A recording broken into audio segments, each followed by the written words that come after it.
আসসালামু আলাইকুম। আজকে আমাদের জাতীয় মানবাধিকার সোসাইটি আজকে আমাদের প্রোগ্রাম হচ্ছে ঢাকা সুপ্রিম কোর্টে। এখানে অনেক লোক আসছে, দেখেন তারা অনেক সুন্দর একটি প্রোগ্রাম হচ্ছে। অনেক সুন্দর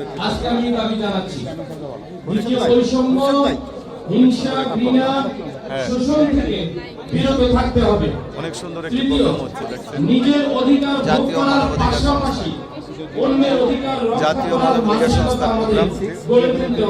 অনেক সুন্দর একটি প্রোগ্রাম হচ্ছে। শিক্ষা, স্বাস্থ্য, নিরাপত্তা, সমান সুযোগ নিশ্চিত করার জন্য সমাজকে কাজে লাগাতে হবে। দ্বিতীয়ত, নারী, শিশু, প্রতিবন্ধী, সংখ্যালঘু ও প্রান্তিক জনগোষ্ঠীর অধিকার রক্ষায় আমরা সচেতন হয়ে কাজ করতে হবে। তৃতীয়, সমাজে ন্যায় বিচার প্রতিষ্ঠা ও বৈষম্যহীন